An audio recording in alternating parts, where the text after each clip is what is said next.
Magandang araw po sa inyong lahat. Ang kwento natin sa araw na ito ay tungkol sa Baryo Maligaya. Dating payapa at puno ng kasiyahan, ngunit biglang nayanig ang katahimikan nang bumalik ang isang estrangherong matagal nang kinatatakutan ng mga tao. Yun ay walang iba kundi si Mang Archie. Ang lalaking ito ay may matikas na pangangatawan, halatang malakas at may otoridad ang bawat kilos. Ngunit sa kabila ng magandang katangian nito, meron siyang kapansanan. Bulag ang kanyang isang mata, at dahil sa kapansanan ito, naging kaaway siya ng mga taga-baryo. Kaaway na kanilang kinatatakutan kahit ilang taon na ang lumipas. Dahil sa kanyang muling pagpapakita, muling nabuhay ang takot sa puso ng bawat isa. Ngunit bakit nga ba siya labis na kinatatakutan? Ito ay sapagkat hindi nila nakalimutan ang unang pagkakataon na siya ay napadpad sa baryong yun. Noon pagdating niya, naging sunod-sunod ang naging kamalasan ng mga tao. Natatagpo ang patay ang mga alaga nilang hayop na parang sinipsip ang dugo. May ilang kababaryo silang nagkakasakit ng walang dahilan, at may mga balita ring sinasaniban ng aswang. Lahat ng ito ikinabit nila sa kanyang pangalan. Kaya't para sa mga taga-baryo, si Mang Archie ay hindi lang basta isang estranghero, kundi isang sumpa. At dahil na rin sa kanyang bulag na mata, naalala nilang muntik na nilang mahuli ang aswang at nasugatan nila ito sa mata. Kaya naman, nang makita nilang may sugat at nabulag ang mata ni Archie, mabilis siyang napagbintangan. Aswang daw ang estranghero, masama, mapanganib, at dapat nakatakutan. Pero totoo nga kaya ang bintang nilang yun sa lalaki, o biktima lamang ito ng maling panghusga ng mga tao? Sino nga ba talaga si Mang Archie? Kaaway ba siya o siya mismo ang magiging kakampi nila laban sa totoong mga halimaw? Sino ba talaga ang dapat nilang pagkatiwalaan?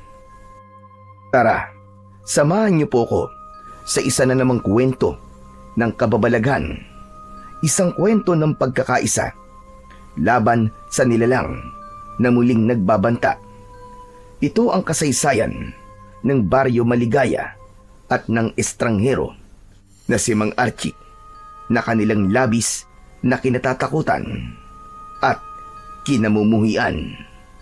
Ngunit bago ang lahat, mga idol, huwag po nating kalimutang mag-subscribe, mag-like, at i-hit ang notification bell sa aking YouTube channel na The Voice Addict at Apong Isaak, para sa mas marami pang makapigil hininga na kwentong aswang at katatakutan mula sa mundo ng kababalaghan. Umpisahan na po natin ang kwento. Diyos ka! Tignan mo, Benjo! Bakit, Nay? Ang estranghero, nagbalik na. Hindi maaari ito. Ay nako, Nay, ang OA nyo naman. Bakit ba takot na takot kayo sa dayo na yan? Tanga! Hindi dayo yan. Pero bakit nagbalik yan? Akala ko ba ipatay na yan? Aba, hindi ko alam, Nay. Ngayon ko lang naman nakita ang taong yan eh. Bakit sa akin kayo nagtatanong? Alam ko. Nasabi ko lang yon at hindi ikaw ang kausap ko. Napakamot sa ulo si Benjo, naguluhan sa mga salita ng kanyang ina. Napansin niyang takot ang kanyang ina. Hoy, ikaw, Benjo, ha? Huwag na huwag kang lalapit dyan. Nako, sinasabi ko talaga sa iyo. Yung lalaking yan, palaging may dalang kamalasan dito. Sumpa yan! Buisit yan! Ang tagal nang nawala. naisipan na naman bumalik. Ano na naman bang sumpaan sinasabi niyo, Nay? Anong kamalasan yan? Saka sino ba yung tao na yan? Bakit parang ilag na ilag ang mga tao sa kanya? Napalingon si Benjo sa paligid. Nakita niya ang ilang tao na nagmamadaling pumasok sa kani-kanilang mga bahay. Ang iba ay napaantanda pa ng krus at tulad ni Aling Marta ay hindi din mapakali. Paanong hindi iilag ang mga tao sa kanya? Aswang ang taong yan! Ano ka nyo, aswang? Ano bang pinagsasasabi nyo, Nay? Nako, ikaw, Nay, ha? Masyado ka na nagiging chismosa at tanda-tanda nyo na naniniwala pa kayo sa mga ganyan. Kung ano-ano na lang ang ibinibintang nyo sa tao. Kawawa naman. Hoy, hindi lang ito pagbibintang, no? Totoo ang sinasabi ko sa'yo. Aswang talaga ang lalaking yan. Bata ka pa lang noon nang huling mapadpad ang estrangherong yan dito sa lugar natin. Siguro hindi mo na natatandaan. Bakit, Nay? Ano bang ginawa niya? At ganyan ang tingin niyo sa kanya? Tunitig sa malayo si Aling Marta sa dayong naglalakad. Tapos ay iniisip ang nakaraan. Hindi mo na naaalala kasi maliit ka pang bata noon. Pero ako, hindi ko yun makakalimutan. Nung dumating yan dito, sunod-sunod ang masasamang pangyayari. Ilang gabi lang, may mga alagang baboy at kambing na natagpo ang patay. May kagat sa leeg, sinipsip ang dugo, wakwak ang tiyan at wala nang lamang loob. Tapos, may mga tao ring bigla na lamang nagkasakit. Walang dahilan, walang lunas. At palagi siyang nakikitang nasa paligid bago mangyari ang mga yon. Baka naman tsamba lang, Nay. Nagkataon. Hindi lahat ng kakaibang nangyayari ibig sabihin may aswang kagad. Kawawa naman yung tao kung siya agad ang pagbibintangan. Paano, Nay, kung halimbawa inosente siya? Napataas ang kilay ni Aling Marta. Halatang naiinis sa pagsaway ng kanyang anak. Malahimik ka nga dyan. Puro ka na lamang kontra. Anong tsamba ang sinasabi mo? Sige nga, sabihin mo, kung tsamba bang makita siya ng mga tao na palakad-lakad sa bukirin at kakahuyan tuwing 10 oras ng gabi? Sige nga. Sino bang matinong tao ang nag-iikot ng ganong oras? Sige nga, sabihin mo nga sa akin. Hindi nakasagot si Benjo. Tahimik siyang napatingin sa direksyon ng lalaki na patuloy na naglalakad ng tuwid at walang imik. Nay, kung totoo po yung sinasabi nyo, bakit naman kaya siya bumalik dito? Meron ba siyang babalikan? At yan ang kinatatakutan ko, Benjo. Baka kaya bumalik yan dito ay para maghiganti sa mga tao. Naku po, wag naman sana tayong madamay. Lumapit ang mga kumare ni Aling Marta at nakisali sa usapan. Lahat sila naiinis na muling bumalik ang estranghero at nagsimula na silang magkwentuhan ng tungkol sa nakaraan.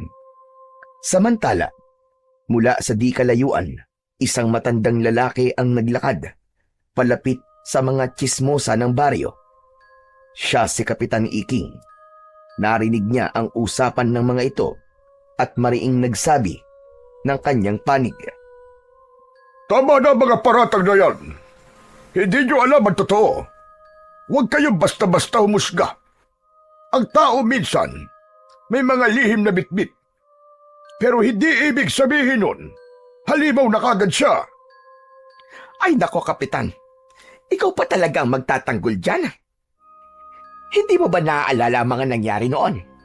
Ilang alagang hayop ang natagpo ang patay at ilang taong nagkasakit na para bang sinasanipan. Sino ba ang palaging nasa paligid? Hindi ba siya? Marta, madaling sabihin yan. Madaling magbintang, lalo na kung takot kayo sa isang tao na hindi nyo palubos na kilala. Pero isipin nyo, lahat ng paratag na yan ay salita lang. Bakit? Sige nga, nahuli nyo ba siyang sinisip-sip ang leeg ng hayop? Nakita nyo ba siyang gumagawa ng masama? O puro sabi-sabi lang? Napakamot ng ulo si Benjo. Halatang naguguluhan sa kanyang mga naririnig. Pero Kap, wala naman pong pruweba. Bakit parang lahat po ng tao, iwas po sa kanya? Kahit ako, ewan ko ba? Parang kinakabahan na rin po ako sa presensya niya. Dahil sa takot iyo. Takot na pinalaki ng mga kwento at haka-haka. Pero tandaan nyo, hindi porket naging bukang bibig ng marami, ay katotohanan na kagad. Kailangan nating maging patas. Sa bagay, may punto po kayo, Kap. Kung puro takot lang ang basihan, baka nga mali ang iniisip natin. Napairap si Aling Marta. Hindi kumbinsido. Sos! Nagkampihan pa kayo. Paano kung totoo mga kwento at binabaliwala lang ninyo? Paano kung mangyari ulit yung nangyari noon? Sige nga. Pag nagkasakit ulit ang mga tao, o may hayop na naman na mapatay, anong gagawin nyo? Kung ganon, ako mismo ang haharap sa kanya. Ako ang kapitan dito at responsibilidad kong protektahan ang lahat ng mga mamamayan dito. Pero sa ngayon, ang hinihingi ko lang sa inyo, bigyan natin siya ng pagkakataon.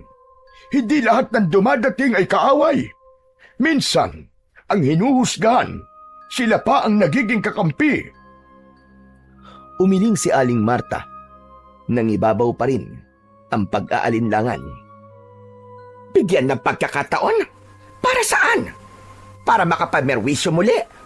At bakit diyan pa mismo sa bakanting kubo mo siya pinatuloy, Kapitan? Hindi ka ba nag-aalala sa kaligtasan ng mga kababaryo mo? Kapitan, paalisin mo yan dito! Nag-ingay ang mga tao. Ang ilan ay pabor na paalisin ang estranghero at ang iba naman ay tahimik lang pero halatang natatakot. Tama na mga kababaryo! Nauunawaan ko ang takot ninyong lahat. Pero ano bang klaseng tao kayo? Kung ang pagbabasehan lang natin ay puro chismis at haka-haka. Pero Kap, paano po kung mali kayo? Paano kung tama pala ang nanay ko at ang mga tao?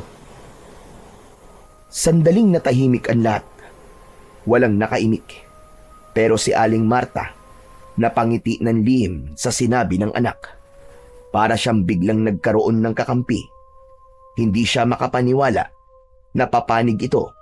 Gayong kanina ay kinokontra siya. Kung mali ako ang mananagot. Naglakad na palayo ang matandang kapitan. Tinungo niya ang kubo kung saan tumutuloy ang estrangherong lalaki. Pagpasok niya, nakita niya ang lalaki na nakaupo sa isang lumang upuan. Hawak nito ang kanyang sentido at nakatingin sa kawalan. Maya-maya pa ay lumingon ito. Hindi ito nagulat nang makita si Kapitan Iking. Sa halip, bahagya siyang ngumiti. Kumusta ka dito? Hindi po masyadong ayos. Narinig ko po mga sinabi nila. Ay nako! Bakit? Hindi ka pa ba sanay sa kanila? Kapitan, sanay naman na po ko at hindi na rin ako nagtataka. Medyo nasasaktan lang ng konti kasi hindi pa rin pala nila nakakalimutan yung chismis nun. Na isa akong halimaw, may dalang gulo at kamalasan. Archie, hindi madali ito. Ang mga tao rito, matagal lang takot sa'yo. Ang pangalan mo, parang sumpa sa kanila. Hindi nila kayang banggitin. Pero sa kabila nito, bakit gusto mo pa rin bumalik dito sa amin? Noon, Kapitan, una ako napadpad dito bilang isang estranghero. Wala akong kamag-anak. Wala akong matirahan. Lahat ng tao iwas sa akin. Sa halip na tulungan ako, kung ano-anong kwento ang ipinagkakalat nila. Hindi pa man nila ako lubusang kilala. Aswang na kagad ang tingin nila sa akin. Pero Huminga ng malalim si Archie bago nagpatuloy sa pagsasalita. Pero ikaw, Kap, ikaw lang ang tumanggap sa akin. Bumalik ako para tumanaw ng utang na loob sa inyo. Sa lahat ng mga taong nandito, ikaw lang ang naniwala na hindi ako ganun, kagaya ng iniisip nila. Hindi ko makakalimutan yun, Kap. Ginawa ko lang naman ang tama. Pero hindi ko rin maitago na nahirapan akong ipagtanggol ka noon. Lahat ng tao galit sa'yo. Hanggang ngayon, dala nila yung alaala ng mga masasamang nangyari noon. At lahat ng yun ay ibinuntun sa'yo. Alam ko yun, Kapitan. At tanggap ko na hindi ko na mababago ang isip nila tungkol sa akin. Kahit ipaliwanag ko na ako'y hindi aswang. Hindi sila maniniwala. Pero bakit hindi mo subukan? Linisin mo ang pangalan mo sa kanila. Hindi ako bumalik dito para linisin ang pangalan ko, Kap. Bumalik ako dito dahil may banta. At ayokong hayaan na masira ang baryong ito sa kamay ng mga tunay na halimaw. Tunay na halimaw? Ano bang ibig mo sabihin? Tama kayo ng narinig, Kap. Kaya ako bumalik ay dahil may nalaman ako na dito sasalakay ang mga aswang. Ano ka mo? May banta po ng aswang dito sa baryo nyo, Kap. Naku, Sus Mariosep, kung totoo sinasabi mo, malaki itong pasanin para sa lahat. Pero paano natin mapapaniwala ang mga tao kung ganyan ang reputasyon mo? Abay sa paningin nila, ikaw ay isang aswang. Sanay na ako, Kap. Buong buhay ko, iniiwasan ako ng mga tao dahil sa itsura ko. Kinukutsa ako at pinagbibintangan ng kung ano-ano. Pero wala akong pakialam kung anong isipin nila sa akin. Ang mahalaga sa akin, mapangalagaan ko itong baryo mo. Bilang pagtanaw ng utang na loob ko sa inyo, Kapitan. Salamat naman kung ganun. Handa ka magsakripisyo para sa baryo na to, para sa katahimikan. Pero may tanong lang ako. Ano ka ba talaga, Archie? Ano ang pagkatao mo? Tumayo ang estrangherong si Archie. Inilapag niya ang bag sa mesang maliit at saka marahang binuksan. Inilabas niya ang mga nakatagong mga matutulis na patalim, mga lubid at ilang gamit na hindi karaniwan. Tinignan niya si Kapitan ng diretso. Hindi ako aswang, Kapitan. Kundi, isa akong maninugis ng mga halimaw na kinatatakutan nila. Kaya ako madalas na nasa bukid o kaya nasa kakahuyan dahil doon naglalagi ang mga nilalang na yon. Halos hindi ako matulog para lang magbantay sa gabi, para masiguro na walang mabibiktimang mga tao. Ganun ba? Grabe pala ang sakripisyo mo, iyo. Hindi ko akalaing yun ang ginagawa mo, kahit na binabatikos ka ng lahat. Kaya nga po kung tutusin, marami sa kanila ang utang ang buhay sa akin.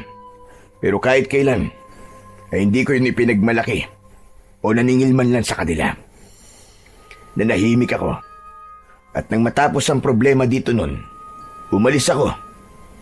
At ngayon bumalik ako. Dahil may nakapagsabi sa akin na bumalik na nga sa baryo ang mga aswang. Kung ganun, hindi pa natatapos ang laban. Hindi, Kap. At baka nga, ngayon pa mas mapanganib. Kung ganun, paano kita matutulungan? Tulungan mo lang ako na hindi ako pakialaman ng mga tao dito. Ayos lang na pag-isipan nila ako ng masama. Basta't wag lang nila akong guguluhin. Mukhang mahihirapan tayo dun, ha? Hindi madali ang gusto mo. Alam mo naman ang mga tao dito. Nako, pag nagkaroon ng chismis o isang insidente na may kinalaman sa mga aswang, tiyak na ikaw na naman ang pagbibintangan. Abay baka pati ako pag-isipan pa rin nila ng masama at sabing kumakampi ako sa isang aswang. Hindi ko po hinihingi na ipagtanggol niyo ako, Kap. Ang hinihingi ko lang ay katahimikan. Hayaan niyo lang po sila magsalita ng kung ano-ano tungkol sa akin. Ayos lang ho yun. Dahil kapag dumating ang oras na sumalakay ang mga tunay na halimaw, Doon nila makikita kung sino talaga ako. Bakit hihintayin mo pa yun? Pwede naman natin sabihin na sa kanila ang totoo, hindi ba? Baka pwede pa silang makatulong kung sakali. Hindi, Kap. Hindi ko pwedeng sabihin sa kanilang totoo. Kapag ginawa ko yun, baka lalo lang silang matakot. At kung matakot sila, mas mabilis silang magiging biktima. Pero Archie, kaya mo ba ito ng mag-isa? Oo, Kap. Sanay na ako mag-isa. Matagal na. At alam ko kung paano sila kalabanin. Ang mga tao dito, hindi sila handa sa panganib. At kahit ituro ko pa ang lahat ng alam ko sa kanila, baka hindi nila kayanin. Mas mabuti pang ako na lang ang humarap at makipaglaban. Sandaling natahimik si Kapitan Iking. Kita sa kanyang muka ang pag-aalala, pero nandoon din ang respeto sa desisyon ni Archie. O sige, kung ayaw mong ipaalam sa mga tao ito, hayaan mong tulungan kita, Archie. Kung totoo ang banta, lalaban tayo. Salamat, Kap. Pero hindi ko hinihingi na ipagsapalaran mo ang sarili mo para sa laban na to. Isa pa, ikaw ang pinuno dito. Kapag ikaw ang nadamay, mas malaking gulong mangyayari. Hindi maaari. Baryo ko ito, kaya kailangan meron din akong gawin. Kailangan mapanatili ko itong ligtas dahil responsibilidad ko ang kaligtasan ng lahat ng taong nakatira dito. Kaya hayaan mo na ako na makatulong. Mas mabuti na sumama ako sa'yo para may kasama kang lalaban. Pero malulupit masyado mga aswang, Kap. Papatulan ho kayo ng mga yon. Kahit matanda na kayo. Wala silang patawad. Lahat sasaktan nila. Bata, babae, kahit pa matatanda. Alam ko yon. At dahil doon, mas lalo ko naninindigan na hindi ka dapat na mag-isa. Hayaan mong gawin ko ang aking trabaho, ang ipagtanggol ang mga tao na nakatira dito. Kaya ko pa. Maniwala ka sa akin. Matigas din pala ang ulo nyo, Kap. Pareho lang tayo, Archie. Teka, may hapunan ka ba mamaya? Wala pa po. Pero mamaya ipupunta na lang po muna ako sa turo-turo para dun kumain. Aba, wag na. Kaya ko lang naman itinanong ay dahil balak ko talagang magpaluto ng tinolang native na manok mamayang hapunan. Huwag ka nang pumunta sa turo-turo. Dadala na lang kita dito na makakain mo. Naku nakakahiya naman ho, Kapitan. Libre nyo na nga akong patitiran dito sa kubo nyo eh. Ililibre nyo pa ho ko ng pagkain. Ay naku, wag mong intindihin yun. Espesyal ka sa bisita, Archie. Ikaw ang aming bayani dito sa baryo. Kaya dapat lang nabusugin kita. Eh kung ganun ho eh, ngayon palang nagpapasalamat na ho ko. Wala yun. Siya nga pala mamaya. Pagkatapos ng hapunan, baka gusto mong samahan ako. May lambanog ako sa bahay. Dadaling ko dito mamaya. Kumbaga pampainit lang ng katawan bago matulog. Lambanog ho? Abay, hindi ko ho tatanggihan yan, Kapitan. O ayos! Mamaya, pwede nating ituloy ang usapan. Pwede tayo magplano kung ano ang dapat natin gawin at kung paano natin mapipigilan ang banta ng mga aswang. Sige po, Kap. O siya, iiwan na muna kita at ipapahuli ko muna yung manok na lulutuin ko. Tapos ay magpapahanda ko ng masarap na pulutan nating dalawa. O siya, sige na, magpahinga ka na muna. At siguradong pagod ka sa biyahe. Matulog ka. Ipinaayos ko na kanina ang tulugan mo. Kumpleto na yun ang gamit. May unan, may kumot at kulambo na. Wala ka ng ibang aalalahanin. Bukas, papahiramin na lang kita ng mga kaldero at kasirola para may magamit kang lutuan. O sige, aalis na ako. Maraming salamat, Kapitan. Pagkaalis ng kapitan, nag-ayos na muna si Archie sa loob ng kubo. Nang matapos ay nahiga siya sa banig at nagpahinga. Ngunit paglingon niya, nakita niya ang sarili sa salamin. Napahawak siya sa kanyang isang mata. bulag, nakatakip ng itim na tela na parang sa isang pirata. Napabuntong hininga ang lalaki. Bigla niyang naalala ang nakaraan. 20 taong gulang pa lang siya noon nang unang tumungtong sa baryo. Ito yung panahon na hindi pa bulag ang isa niyang mata. Maayos noong una ang pagtanggap sa kanya ng mga tao, pero nag-iba yun nang magsimulang kumalat ang tsismis tungkol sa sunod-sunod na pagkamatay at pagkawala ng mga hayop sa lugar na yon. Siya ang pinagbintangan ng mga tao, ngunit lingid sa kaalaman nila. Kaya siya nakikita ng madalas sa bukid tuwing 10 oras ng gabi ay dahil tahimik niyang binabantayan ang buong baryo laban sa aswang. Siya ang nakipaglaban upang hindi mamugad ang mga aswang sa gubat. Plano ng mga aswang noon na gawing aswang ang mga tao sa lugar na yon para magpalakas ng kanilang puwersa, at natuklasan ito ni Archie. Nang gabing yon, sakto naman na rumuronda siyang mag-isa sa bukirin. Nakita niyang may hinahabol na isang nilalang ang mga tao. Hinabol nila hanggang sa tinamaan ng sibat sa muka. Nakita niyang nasapul ito sa mata. Nagtago ang binata. Tapos ay tahimik niyang sinundan ang mga tao na hinahabol pa rin ang sugatang aswang. Subalit makaraan ang ilang sandali, ang aswang ay nakatakas. Nawala ito sa paningin nila. Dahil hindi na nila nahanap ang aswang, tumigil na sila at nagsiiwian sa kani-kanilang mga bahay. Pero si Archie, siya ang nagpatuloy na naghanap.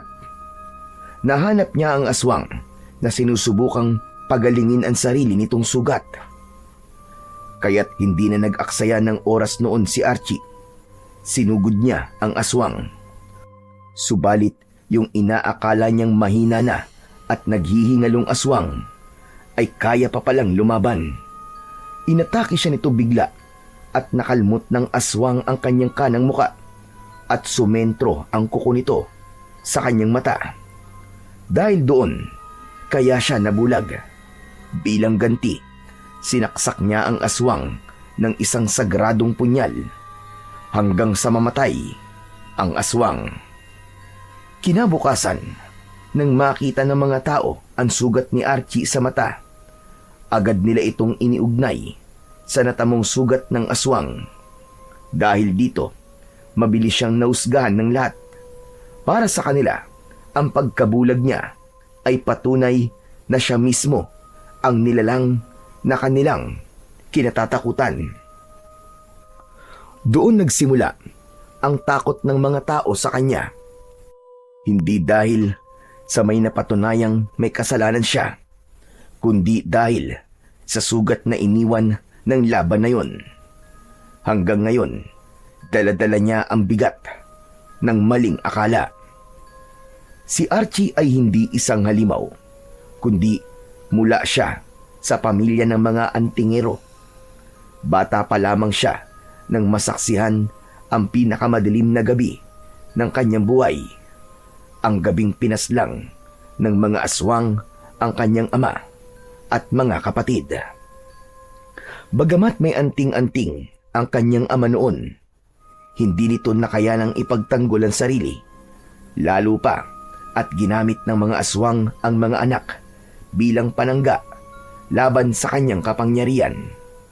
Isa-isang pinaslang ang kanyang mga kapatid, at dahil sa matinding konsensya at panghihinayang, nawalan ng lakas ng loob ang kanilang ama. Pinili nitong mamatay kaysa mabuhay na dala ang bigat ng pagkatalo at ang katotohanang hindi niya naipagtanggol ang sariling mga anak. Si Archie lang ang nakaligtas. Galing siya noon sa gala at habang papalapit sa kanilang bahay, nakita niya mismo ang maraming aswang na nagmamadaling lumabas at mabilis na naglaw sa dilim. Doon niya nadatnan ang karumal-dumal na sinapit ng kanyang buong pamilya. Mula noon, isinumpa ni Archie na ilalaan niya ang buong buhay sa pagpuksa sa mga aswang. Ilang sandali pa ay dumating na si Kapitan. May bitbit itong ilang baunan at isang galon ng lambanog. Agad niya itong ipinasok sa loob ng kubo. Halika na, Archie! Kumain na tayo! Siguradong masarap itong tinola. Huwag kang mahihiya, ha? At pagkatapos nito, sisimulan na natin ang ating pag-inom. Agad na inilapag ng matandang kapitan ang mga baunan sa mesa at binuksan isa-isa. Kumalat sa buong kubo ang mabangong amoy ng tinola. Umuusok ito. May konting ginataang gulay din, pritong tilapia at mainit-init na kanin. Kap, napakabango naman ang mga dala mo. Ngayon pa lang parang nagugutom na ako Abay, syempre, masarap magluto ang kasama ko sa bahay. Saka hindi pwedeng simpleng pagkain lang ang ihahain ko sa'yo. Dapat espesyal ang lahat. Oh, heto ang tinola. Tikman mo. Malambot ang karne at malasang malasa talaga.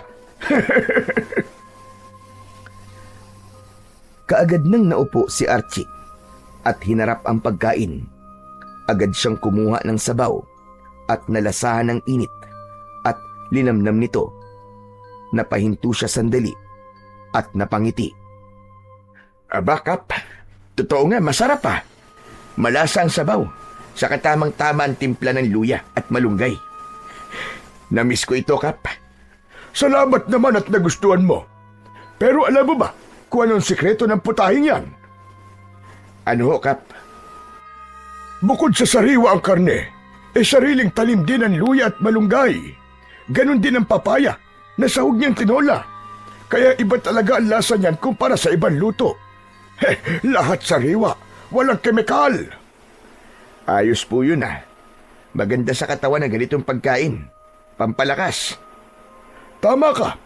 O sige na, kumain ka lang Magpakabusog tayong dalawa. Habang kumakain, nagpatuloy sila sa masayang usapan tungkol sa kanilang kinakain. Napaisip si Archie habang sinusubo ang tinola. Hindi lang dahil sa sariwang sahog at gulay, kaya masarap ang lasa nito. Ang tunay na dahilan ay ang pakiramdam ng pagtanggap at pagpapahalaga. Para kay Archie, yun ang unang pagkakataon matapos ang matagal na panahon na may taong nagmalasakit sa kanya. Pagkatapos kumain, nagsimula na silang uminom. Alam mo, iyo, kung ako lang ang masusunod, gusto ko matigil na chismis tungkol sa iyo Pero alam mo naman ang mga tao dito, di ba? Huwag na po kayong mag-alala, Kap. Ayos lang po yun. Tulad ng sinabi ko, naiintindihan ko naman sila.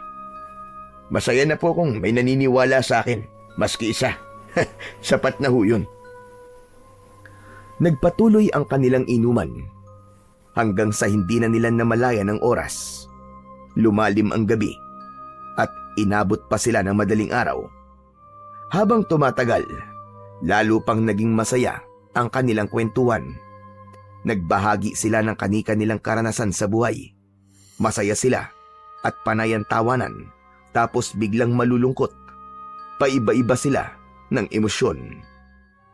Habang lumalalim ang usapan nila, isa lang ang napagtanto nila. Parehas silang walang sariling pamilya. Pareho silang tumandang binata. Lumipas pa ang ilang sandali at kapwa na sila lasing. Si Kap halos hindi na makatayo at nakatulog na lang sa lapag ng kubo. Ganon din si Archie. Kinabukasan, nagising si Archie nang makarinig ng kaguluhan sa labas. May mga tao sa bakuran ng kubo. Paglabas niya, nakita niya si Aling Marta na siyang nangunguna sa gulo. Sigaw ito ng sigaw at galit na galit sa hindi niya malamang dahilan. Halos lahat ng mga kapitbahay ay naroon. Ikaw na hayop ka! Ang kapal ng mukha mo magpakita pa dito sa harap namin! Malas ka talaga dito! Malas! Salot! Teka. Ano bang nangyayari? Bakit ho galit na galit kayo? Aba, at talagang nagmaang-maangang kapang hayop ka. Ang kapal talaga ng mukha mo. Wala akong panahon sa inyo. Kung wala kayong sasabing matino, magsialis kayo dito. Ang kapal ng mukha mo. Matapos mong patayin ng mga alaga kong baboy, ipagtatabuyan mo kami. Alam mo bang 2 araw na lang ay maaari ng mga baboy ko? Ilang buwan kong inalagaan tapos papatayin mo lang. Wala kang awa, animal ka! Umalis na ho kayo dito. Hindi ako pumatay sa baboy mo. Talaga ba? Tatanggi mo pa, ha? Hoy! Walang ibang gagawa nun kundi ikaw. Alam namin kung ano ka. Aswang ka! Huwag mong ipagkaila. Yung 2 baboy ko na pinatay at nilapa mo. Pambayad ko sana yun sa mga utang ko. Inaasahan ko na sana makakaahon kami kahit paano. Pero anong ginawa mo? Nilaman mo lang na parang wala lang. Umiyak si Aling Marta, pero ang galit ay nangingibabaw sa kanyang boses. Hindi ka ba tinatabla ng konsensya mo? Kung gutom ka, pwede ka naman mag-alaga ng sarili mong hayop. Pwede kang kumain hanggang magsawa ka. Wala kaming pakialam. Pero bakit pati pag-aari ng iba, pinakikialaman mo? Wala kang awa, hayop ka. Hayop na walang puso. Demonyo ka. Salot! Hindi ko alam kung anong sinasabi mo. Umalis kayong lahat dito. Lumapit si Aling Marta kay Archie at hindi nagpatalo sa titigan. Matatalim ang kanyang mga mata, puno ng galit at paninisi. Ikaw na salot ka. Hindi ka na dapat pabumalik dito. Simula nang tumungtong ka sa baryong ito, ikaw nang dahilan kung bakit takot ang mga tao sa tuwing sasapit ang dilim. Hindi makatulog ang mga bata dahil sa alulong ng mga aso at ingay ng mga hayop sa paligid. Pati kabuhayan namin pinapatay mo. Wala kang silbi dito. Isa ka lang walang kwentang estranghero na nagpapanggap. Kaya umalis ka na habang maaga pa. Dahil kung hindi, kami mismo maniningil sa lahat ng gulo at malas na dala mo. Tama na. Sobra ka na. Wala akong ginagawang masama sa inyo. Kung may namatay mang hayop sa bakuran mo, hindi ako may gawa nun. Napabuntong hininga ang lalaki. Pinipigilan niya ang sarili na magalit. Manahimik ka na. Wala akong kasalanan. Malinis ang konsensya ko. Manahimik ka. Nagmamalinis ka pang aswang ka. Salot! Aswang! Umalis ka dito. Umalis ka sa baryo namin. Maya-maya pa, habang umiinit lalo ang tensyon, biglang dumating ang binatang si Benjo at naabutan ang kanyang ina na gumagawa ng eksena sa harap ng kubo ng estranghero. Agad niyang hinawakan ng ina at marahang hinila papalayo. Nay, tama na yan, Nay. Nakakayang ginagawa niyo, tara na po. Umuwi na tayo. Huwag kayong gumawa ng gulo dito. Ano ka ba? Kakampihan mo tong estranghero na to kaysa sa sarili mong ina. Anak naman, kinain niya ang 2 baboy natin. Tama na, Nay. Huwag kayong magsalita ng ganyan. Wala ho kayong patunay na siyang may gawa nun.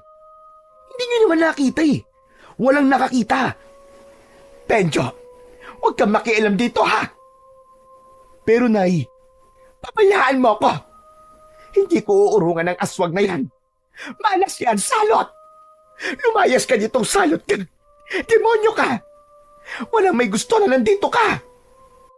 Dahil sa sunod-sunod na masasakit na salitang narinig, ay napilitan na si Archie na ipagtanggol ang kanyang sarili. Makinig kayo. Wala akong kinalaman sa mga binibintang nyo. Ang inulam ko kagabi, tinola, at hindi baboy. At saka nag-inuman kami ni Kapitan kagabi. Kaya imposibleng ako kumain ng baboy mo. Eh sino? Sige nga. Sino? Sabihin mo sa akin kung sino. Hindi ko alam. Pero kung sakali mang aswang ako, hindi ako dito mambibiktima. Lalo na't alam ko na na pinagbibintangan niyo ako. Tanga lang ang gagawa nun. Tama ba ako o mali? Natahimik ng sandali si Aling Marta. Ganon din ang mga tao na nagsimulang magtinginan sa isa't isa. Magaling ka lang magpalusot. Pero tong sinasabi namin sa'yo, humanda ka kapag may nangyari pang ganito. Dahil kung hindi, mapipilitan kaming gumawa ng anumang paraan para mapalayas ka na dito ng tuluyan. Nay, ano ba? Tama na sabi. Huwag yun ang palalain ang sitwasyon. Hindi na maganda yung mga sinasabi niyo eh.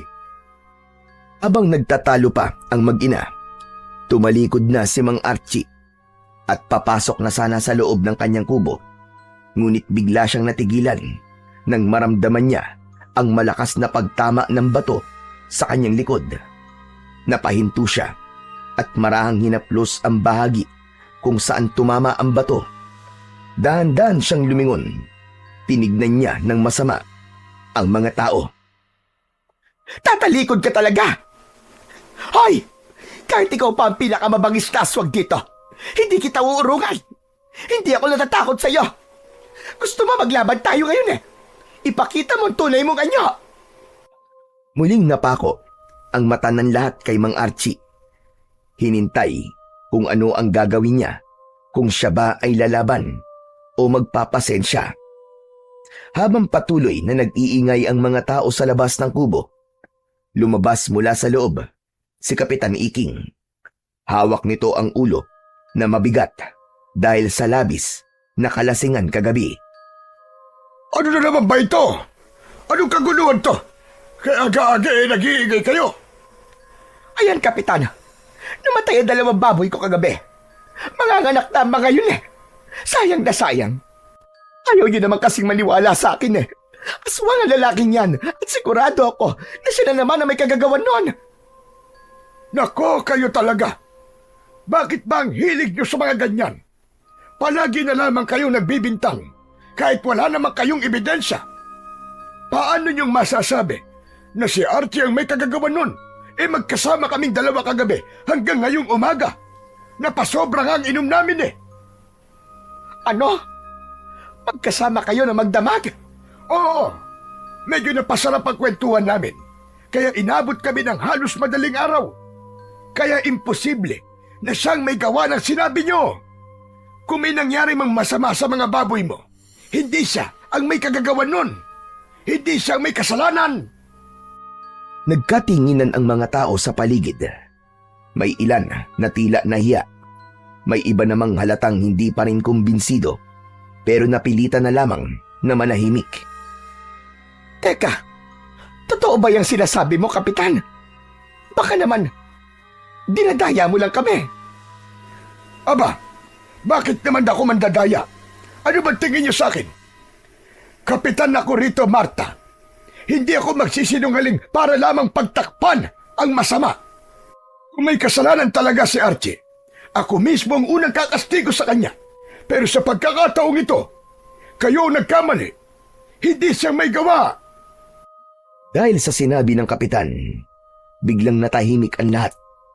Ang ilan sa mga tao ay napakamot na lamang sa ulo.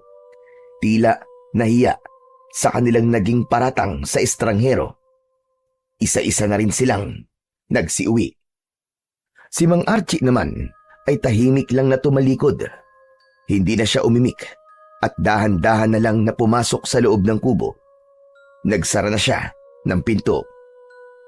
Ay nako, sabi ko naman kasi sa inyo na masyado kayong mainit kaya yan.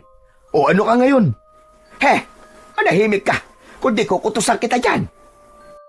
Makalipas ang ilang sandali, ay napilitan na ring umuwi ang ginang. Masama ang loob niya na napahiya siya. Napakuyom ang kanyang mga kamao, halatang gigil na gigil. Mahuhuli ko din ang hayop na yan. Humanda siya. Babantayan ko siya. At sa oras na mapatunayan kong aswang talaga siya, patay siya sa akin. Hala si nanay, tama na nga yan, nay. Dami-dami niyo pa sinasabi. Pagka-uwi ng mag-inang Aling Marta at Benjo, tahimik ang buong bahay. Pumasok si Benjo at diretsyong naupo sa bangko. Samantalang si Aling Marta naman ay padabog na isinara ang pinto. Halatang hindi pa rin humuhupa ang init ng ulo. Kung hindi ka lang sana nakialam kanina, anak, malamang napaalis na natin yung hayop na yun dito sa baryo eh. Ano bang naisip mo? At ipinagtatanggol mo pa siya? Napayuko si Benjo. Pinipigilan ang sarili na sumagot ng pabalang. Ilang saglit siyang natahimik bago nagsalita.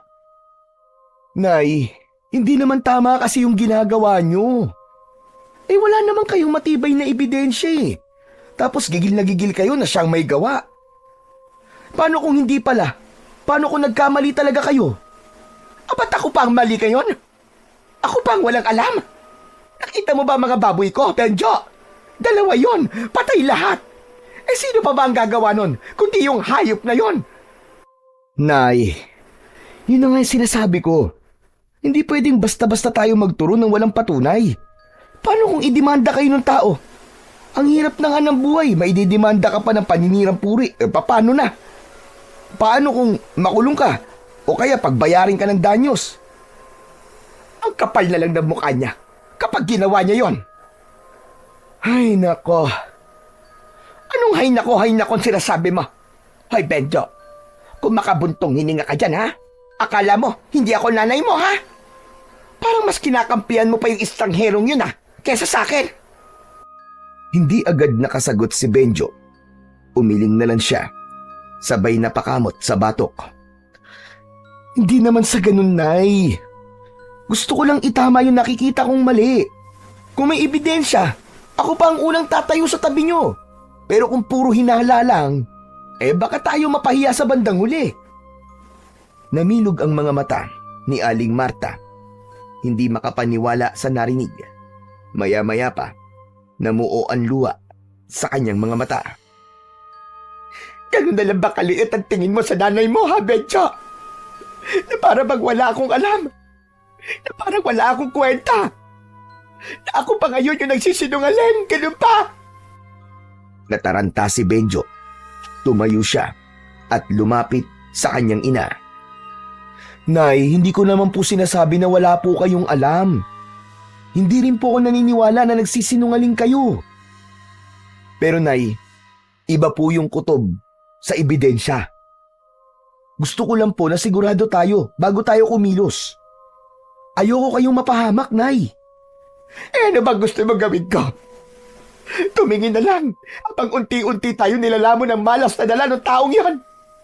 Hindi ko kayang hayaang mawala ang lahat na pinagpagura natin, anak. Tulungan mo naman ako. Huminga ng malalim si Benjo. Ramdam ang bigat ng sitwasyon. Ano po bang gusto niyong gawin ko, Nay? Gusto kong makakuha tayo ng ebidensya. Yung ebidensya na magpapatunay sa lahat na hindi nga ako nagkakamali. Na tama ang hinala ko na mula pa noon. Hindi ako papayag na lumipas sa mga araw na parang walang nangyayari. Kailangan masampal sa mukha ng lahat ng tao dito na totoo. Totoo ang sinasabi ko. At ikaw lang ang aasahan ko para doon, Benjo. Ikaw lang. Natigilan si Benjo. Ramdam niya ang bigat ng responsibilidad na ipinapasa sa kanya ng kanyang ina. Nay, paano halimbawa kung wala tayong makitang ebidensya? Meron, anak. Sigurado ko meron. Hindi ako maaaring magkamali. Kailangan lang natin na maging matyaga. Obserbahan natin yung tao na yon. Sundan kung kinakailangan. Alamin kung ano mga ginagawa niya tuwing gabi. May lalabas at lalabas na katotohanan. Himik si Benjo. Nakatitig siya sa kanyang ina na puno ng determinasyon. Kita pa rin ang luha sa mga mata, pero mas nangingibabaw ang galit at paniniwala. Ilang sandali pa'y napabuntong hininga siya at tumango. Sige, Nay, kung yan po ang gusto niyo gagawin ko, tutulungan ko po kayo. Salamat, anak. Salamat. Alam kong maaasahan kita. Alam kong hindi mo ako pababayaan. Kailangan nating gawin ito. bago pa lumala ang sitwasyon dito sa baryo natin. Tumango na lang si Benjo kahit may halong alinlangan ang kanyang puso. Sa mga oras na yon ay hindi niya alam kung saan hahantong ang desisyon niyang yun na sundin ang utos ng kanyang ina. Samantala, pagsapit ng hapon bandang 6:00, naging kapansin-pansin ang pagbabago ng baryo. Ang dating masigla at maingay na kalsada ay biglang natahimik. Halos wala nang makitang tao sa labas. Ang mga tindahan ay nagsara ng mas maaga kaysa karaniwan. Kahit ang mga kariton ng mga naglalako ay wala na sa lansangan. Sarado na ang lahat ng mga pintuan. May mga nakatali pa na lubid at tinakpan ng itim na tela. Lahat ay takot na takot. Hindi lang bahay nila ang nilagyan nila ng proteksyon, kundi maging ang mga kulungan ng hayop ay nilagyan din nila ng mga pangontra. Sinabuyan nila ng asin ang mga bubungan at sahig at nagsabit ng mga nakataling bawang. May ilan na naglagay pa ng krus na yari sa kawayan at itinusok sa harap ng kulungan ng mga hayop. Samantala, sakto 10:00 ng gabi, naghanda si Benjo. Hawak niya ang maliit na flashlight at isang pamalo na matulis ang dulo. Lumabas siya ng bahay at naglakad sa kalsada. Papunta siya sa kubong tinutuluyan ni Mang Archie upang doon ay magmanman. Mabigat ang kanyang loob na gawin yon. Pero dahil sa pagmamahal sa kanyang ina, mas nangibabaw ang kagustuhan niyang malaman kung ano ba ang katotohanan. Tahimik na tahimik ang buong baryo ng mga oras na yun. Ngunit habang naglalakad sa madilim na daan, biglang may narinig siyang boses mula sa kanyang likuran. Benjo! Aba, anong ginagawa mo rito sa labas na ganitong oras? Ay, Diyos ko! Ay, Kap, kayo pala. Nagulat ako. Akala ko kung sino na eh. Pasensya ka na. Ako man nagulat nang makita kita na naglalakad dito. Saan ka ba patungo niyan? Naglalakad-lakad lang ho. Naglalakad-lakad? Abay bakit? Hindi ka ba takot sa aswang? Hindi po. Hindi po ako takot. Gusto ko lang pong malaman ang totoo. Totoo? Ano bang ibig mo sabihin? Kung totoo bang may aswang talaga? O kung yung estranghero na yun ba talaga ang pumatay sa mga baboy namin? Ayoko pong makinig sa sabi-sabi. Kaya gusto ko po, ako mismong makaalam ng totoo. Sandaling natahimik si Kapitan Iking. Tinitigan niya si Benjo bago muling nagsalita. Totoo ang mga aswang, Benjo. At sa ngayon, totoo ring may gumagala dito sa baryo natin. Sigurado po ba kayo sa sinasabi niyo, Kap? Totoo ba talaga? Tumango si Kapitan Iking. Seryoso ang muka. Meron talaga. At yung aswang na yun, ang talagang pumatay sa mga baboy nyo. Kung ganun, Kap, sino ang aswang? Yung bang estranghero? Archie ang pangalan niya, Benjo. Hindi estranghero. Makinig ka sa akin. Imposible na si Archie ang aswang na yun. Mabait siyang tao. Hindi siya gaya ng iniisip na marami dito sa ating baryo. May ibang nilalang na nagkakalat ng lagim dito. At yun ang dapat kong alamin kung sino. Hindi agad nakapagsalita ang binatang si Benjo. Sa loob-loob niya, hindi niya akalain na ganito ang sasabihin ng kanilang kapitan. Kung ganun, Kap, bakit mag-isa lang kayo? Hindi ba mas mabuting magpatawag kayo ng mga tanod para samahan kayo? Kap, delikado tong ginagawa nyo. Gagawin ko din yan. Pero kailangan ko munang makita ang hayop na yun bago ko magpatulong sa buong barangay sa pagtugis sa kanya. Bago pa makasagot si Benjo ng kanyang saloobin, bigla silang nakarinig ng malalakas na alulong ng mga aso.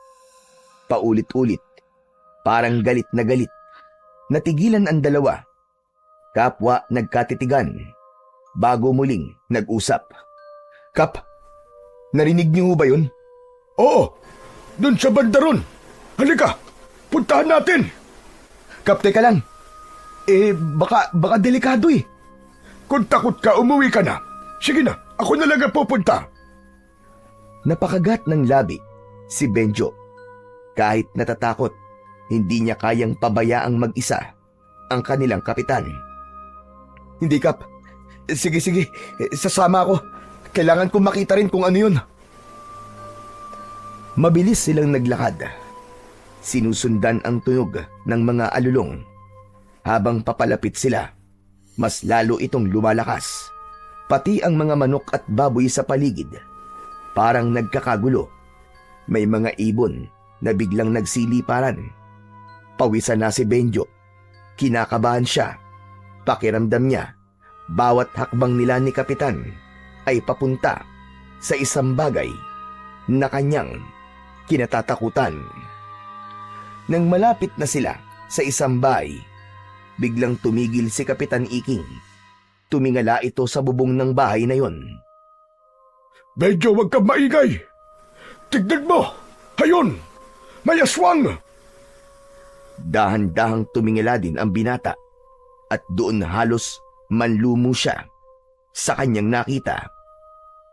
Sa ibabaw ng bubong, may isang nilalang na nakadapo, isang itim o mabalahibong tao na may matatalim at mahabang kuko.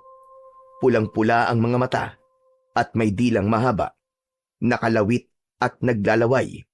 Halos hindi makahinga ang binata dahil sa labis na nerbiyos. Diyos ko po, may aswang nga. Nakakatakot ang itsura niya, Kap. Mabilis na hinugot ni Kapitan Iking ang dala niyang matalas na itak. Huwag kang maingay, Benjo. Kapag nakahalata yan, baka bigla tayo salakayin. Napakapit si Benjo sa katawan ng puno. Nanlalambot ang tuhod niya habang pinagmamasdan nila ang nilalang. Dahan-dahan itong gumapang sa bubong. Para bang may hinahanap. Ang alulong ng mga aso ay mas lumakas. Halatang ramdam din nila ang presensya ng halimaw. Kap, anong gagawin natin? Baka bigla tayong makita niyang aswang. Kung sakaling bumabayan, ako ang haharap sa kanya. Ikaw, tumakbo ka kagad at tawagin mo ang mga tao. Hindi ko kayo iiwan dito, Kap. Kung mamamatay tayo, sabay ho tayo. Ikaw ang bahala. Pero, handa ka ba talaga mamatay?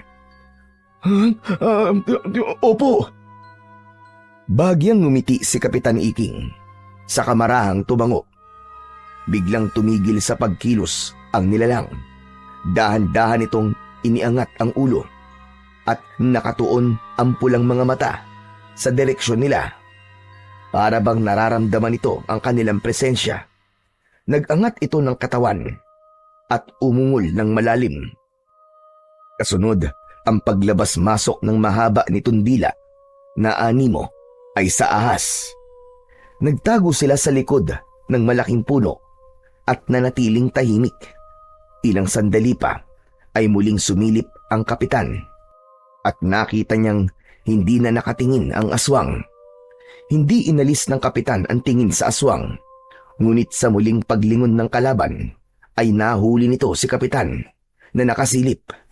Bigla itong sumingasing. Naglabas ng tunog na parabang sa ahas. Nakita niya tayo, Kapitan. Anong gagawin natin? Humanda ka, iyo. Hindi natin maiiwasan to. Lalaban tayo! Sa isang iglap, tumalon ng aswang mula sa bubong at bumagsak sa gitna ng kalsada. Ilang hakbang lang ang layo sa kanila. Muling umalulong ang mga aso, mas malakas at mas marahas. Nakangisi ang nilalang. Tila pinapakita ang matatalas nitong mga pangil na may bakas pa ng dugo. lalong dumikit ang binata sa kapitan. Halos manginig na sa labis na takot. Ngunit matapang si Kapitan Iking. Sa tindig nito ay hindi niya uurungan ang kalaban. Handa siyang makipagsabayan at makipaglaban dito. Walang hiya ka! Ginilo mo ang baryo kong hayop ka! Humanda ka! Hindi kita mapapatawad! Tatapusin na kita ngayon! Ngumisi lang ang aswang. Tapos ay bigla itong nagbago ng anyo. Naging isang mabangis na itim na aso at hindi nila inaasahan ang sunod nitong ginawa. Tumakbo ito palayo sa kanila. Tinungo ang madilim na kakahuyan ng mabilis. Kap! Tumakas siya! Oo, pero babalik ang hayop na yun. Hindi yan titigil hanggat hindi siya nakakapambiktima. Naglakad ang kapitan papunta sa bahay kung saan nakadapo kanina ang aswang. Kumatok siya ng mariin sa pinto at ilang sandali ay may sumilip na tao. Dali-dali niyang inalam ang kalagayan ng pamilyang naroon. Nakahinga siya ng maluwag nang malamang ligtas naman ang lahat. Nag-alala siya ng gusto dahil alam niyang may bagong panganak na sanggol sa bahay na yun. At alam niyang yun ang dahilan kung bakit nakadapo ang aswang sa bubong ng bahay. Punterya nito ang inosenteng sanggol. Matapos masiguro ang kaligtasan ng pamilya, mabilis na nagdesisyon si Kapitan Iking. Hindi siya maaaring maghintay pa. Kailangan niya ng kakampi sa gabing yun. At ang unang pumasok sa isip niya ay si Mang Archie. Mabuti pa'y umuwi ka na, Benjo. Delikado na dito sa labas. Sige na, ako nang bahala. May kailangan lamang akong puntahan. Sasamahan ko po kayo, Kap. Makulit ka talaga, no? Ay, Diyos ko. Bahala ka na nga. Pagdating nila sa bahay ni Archie, walang tao. Tahimik ang paligid. Nakasara ang mga bintana. At sa labas, nakakandado ang pintuan. Napatingin si Benjo kay Kapitan Iking at parehas nilang dala ang kakaibang kaba. Kap, walang tao dito ah. Asan yung estrangero? Umuwi na tayo, Benjo. Pero Kap, Halika na. Ihatid na kita sa inyo. nanahimik na si Benjo at sumunod na lang sa matandang kapitan. Tahimik silang naglakad at pagdating sa bahay nila ay agad na sumalubong si Aling Marta.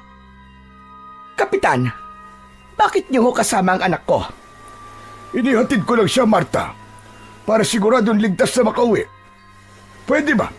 Nakikiusap ako sa'yo. Huwag mo na sanang pilitin si Benjo na sumali sa mga bagay na hindi naman niya dapat pinakikialaman. Baka mapasubo pa ang bata sa alanganin. Alam mo namang delikado ngayon, hindi ba? Natahimik si Aling Marta. Hindi niya inaasahan ang direktang pagsaway mula mismo sa kapitan. Sandali siyang natigilan. O siya, sige na. Iiwan ko na kayo. Nanatiling tikom ang labi ni Aling Marta habang pinagmamasdan ang nakatalikod ng matanda. Tara na, Nay. Pumasok na ho tayo sa loob. Pagkapasok nila sa bahay, agad na hinarap ni Aling Marta ang kanyang anak. O ano? Ano nangyari, anak? Sabihin mo sa akin. Nay, totoong may aswang. Kitang-kita namin ni Kapitan. Nasa itaas ng bubong ni Nanang Ising. Sabi ni Kapitan, yung sanggol na bagong silang ang puntiryang biktima ng aswang na yun. Sinasabi ko na nga ba? May aswang na talaga dito sa baryo natin. Di ba tama ako, anak? Nako, puti naman pala at kasama mo si Kapitan. O ano nangyari pagkatapos? Nahuli niyo ba yung aswang? Hindi, Nay. Naging aso tapos mabilis na tumakas. Hindi na namin naabutan eh. Kaya si Kap, agad namin pinuntahan si Mang Archie para humingi sana ng tulong kaso walang tao sa kubo niya eh. Sarado. Halos mapatalon si Aling Marta sa kanyang narinig.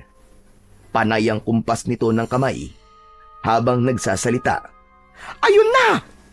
Kita mo na, di ba? Tama ako! Aswang nga ang taong yun! Siya nga ang aswang! Teka lang po, Nay, teka lang. Wala naman po akong sinabing aswang si Mang Archie Tigilan mo na nga ang pagtawag sa pangalan niya. Baka pati tayo ay malasin. At saka ano bang kailangan mong patunay? Sige nga. Hindi ba sapat na kung kailan kayo nakakita ng aswang, saka naman siya wala sa bahay niya? Isipin mo habang ang lahat dito sa baryo ay takot na takot, siya lang ang may lakas ng loob na gumala sa gabi. Anak, estranghero ang lalaking yon. Wala tayong alam sa kanya. At sa tingin ko, siya talaga ang aswang. At mananagot siya sa lahat ng mga kasalanan niya. Sandali lang, Nay. Huwag naman po tayong basta-basta gagawa ng konklusyon. Hindi pa sapat na ebidensya yun para sabihin si Mang Archie nga ang aswang. Bakit ba? Lagi mo nalang pinagtatanggol yung taong yon. Bakit palagi mong binabanggit ang pangalan niya, Close ba kayo? Hindi ko naman po siya pinagtatanggol, Nay. Ang sinasabi ko lang, hindi ako sigurado kung siya nga o hindi ang aswang. Iba yung itsura ng aswang, Nay. Hindi siya mukhang tao. Tumahimik ka. Sinabi ko sa'yo, walang alinlangan, siya ang aswang. Itaga mo yan sa bato.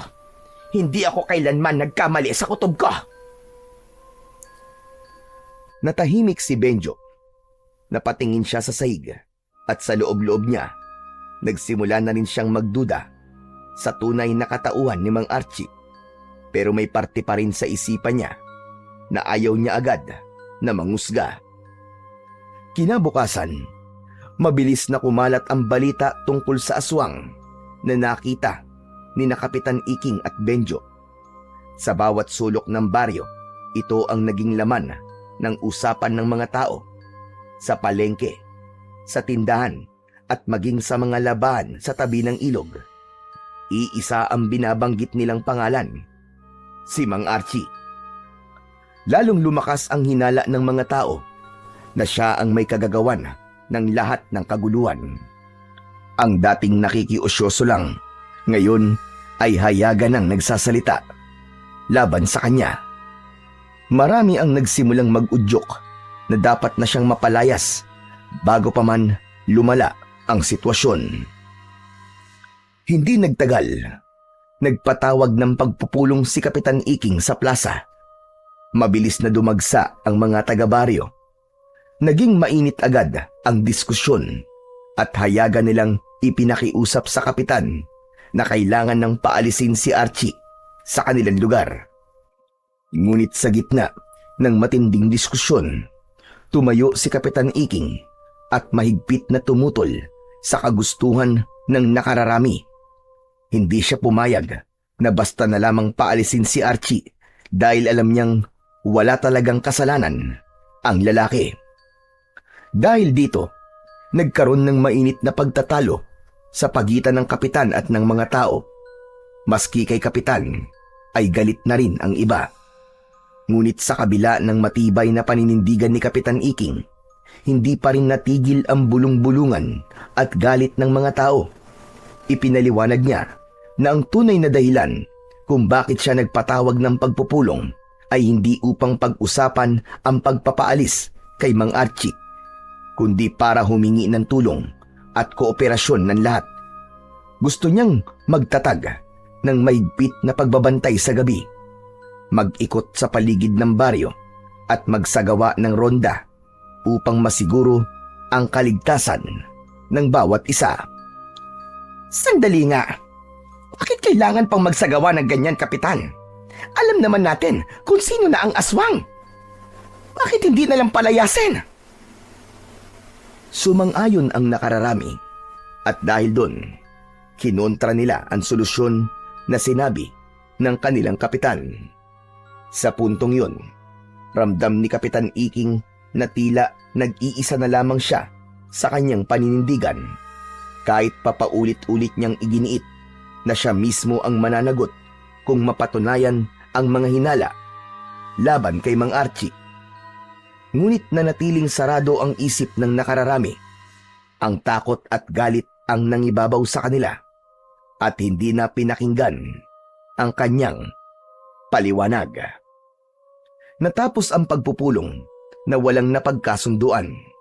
Umalis ang mga tao sa plaza na galit habang si Kapitan naman ay nag-aalala sa maaaring kahihinatnan ng sitwasyon, lalo na kay Mang Archie na itinuring ng kaaway ng buong baryo.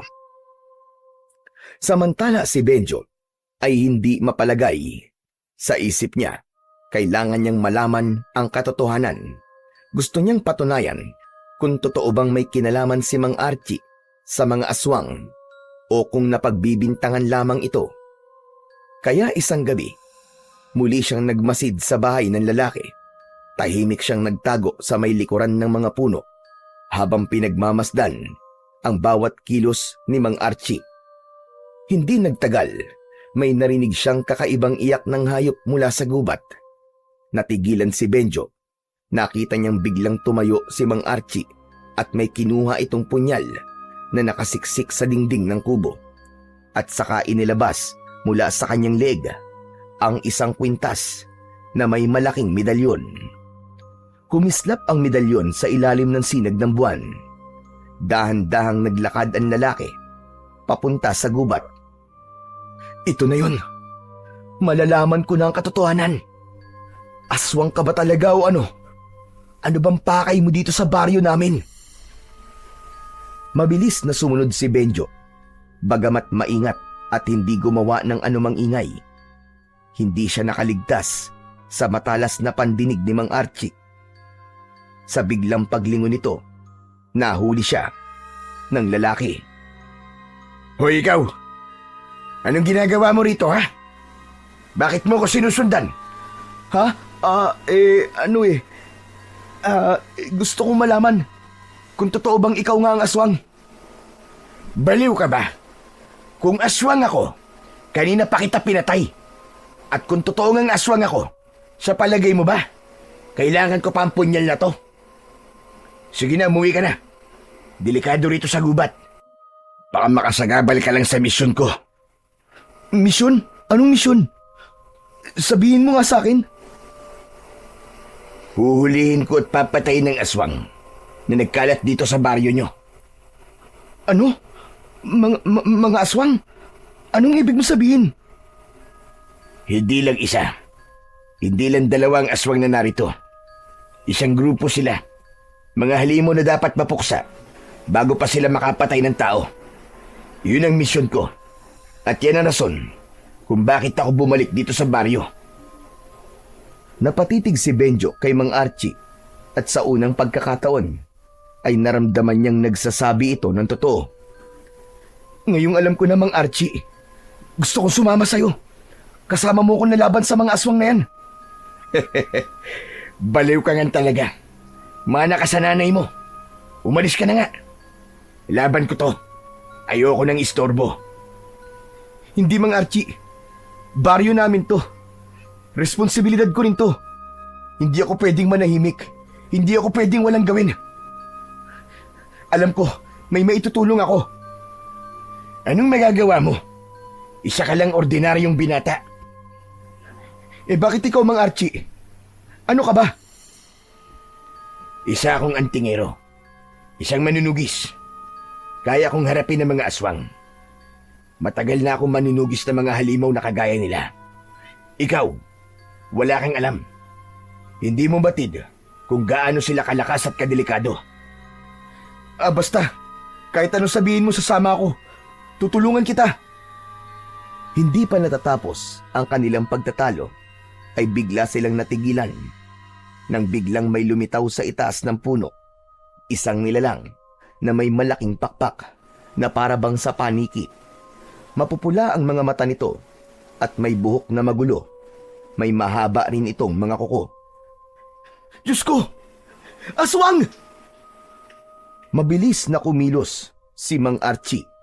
Hinugot niya ang kanyang mahiwagang punyal mula sa kanyang bewang at mahigpit na hinawakan yun. Pagkatapos ay itinapat niya ang talim sa medalyon na nakasabit sa kanyang leeg. Pumikit siya at umusal ng mabilisang orasyon. Sa mismong sandaling yun, biglang kumislap ang medalyon. Hindi isang ordinaryong liwanag ang lumabas, para itong isang matalim na sinag. Dumaloy ang sinag, papunta sa talim ng punyal at mula roon, ay tumama ito ng diretso sa nilalang na nakadapo sa puno. Kasabay ng pagtama nito, isang nakapangingilabot na sigaw ang pinakawalan ng aswang. Halos mabingi si Benjo at si Mang Archie. Delikado ito. Nagtatawag na siya ng mga kasama. Sige na, Benjo. Umalis ka na. Pero umiling si Benjo kahit nanginginig ang tuhod at pawisan. Dahil sa nervyos ay hindi siya umatras. Hindi, Mang Archie. Sabi ko sa'yo, tutulong ako eh. Mamamatay ka rito, Benjo. Kahit na, tanggap ko yun. Haharapin ko to. Kesa naman sa habang buhay ako nabubuhay sa takot. Lumipad ng mabilis ang nilalang. Pababa, diretsyong sumugod kay Archie. Sa lakas ng hampas ng pakpak nito, napayuko silang pareho. Umalis ka na! Hindi mo to laban! Sige na! Pero tumakbo si Benjo at dinampot ang isang matulis na kahoy sa lupa. Kahit takot na takot, itinutok niya ito sa nilalang na lumilipad. Lalong tila ng gigil ang aswang. Muling lumipad ng paikot-ikot sa itaas na parabang nagmamasid at naghahanap ng tamang pagkakataon. Si Archie naman, kalmado lang at nakatingin sa kalaban. Ang medalyon sa kanyang leg ay patuloy na kumikislap. Bumaba ka dyan, demonyo ka! Maglaban tayong dalawa! Muling nagpakawala ng nakakabinging sigaw ang aswang. Sabay mabilis na lumusob muli. Sa pagkakataong yun, magkasabay na kumilos si Mang Archie at si Benjo. Unang tumama ang hawak na matulis na kahoy ni Benjo. Nasaksak niya ang aswang sa dibdib. Agad na bumulwak ang itim na dugo mula sa sugat at sa bibig ng aswang. Nanlisik ang mga mata nito at pilit pa ring umungol. Subalit, unti-unti itong nanghina. At bago pa tuluyang bumagsak, pumaling ang ulo ng nilalang at bumuka ang bibig nito na parang gustong sumigaw, ngunit puro impit na ungol na lamang ang lumalabas. Sa huli, bumulagta itong nakatihaya. Agad na lumapit si Mang Archie sa halimaw at sinaksak pa ang aswang sa dibdib nito, direkta sa puso. Isang apoy ang biglang lumitaw sa katawan ng kalaban at sinunog siya nito hanggang sa tuluyang naging abo. Teka, Mang Archie. Paano mo yung ginawa? Paano mo nasunog ang aswang? Dahil yun sa medalyon ko. Ito ang tinatawag na medalyon ng San Miguel Arcangel. Ang galing! Pero hindi ba mas magaling ako? Kasi napatay ko ang aswang na yan, maski wala akong ganyan. Sabi ko naman sa'yo eh, kaya kong lumaban. Makakatulong ako. Huwag kang masyadong magmalaki. Hindi pa tapos ang laban. Kung ako sa'yo, umuwi ka na. At huwag ka nang makisali pa. Ngunit muling tumanggi si Benjo.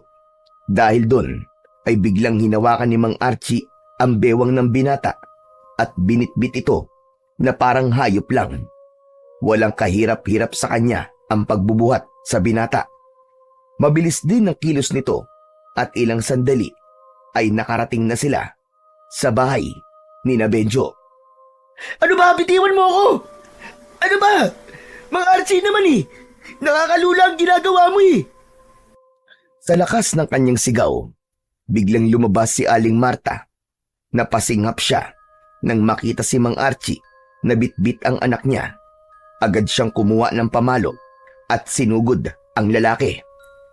Hayop kang aswang ka! Bitiwan mo ang anak ko! Mga kapitbahay!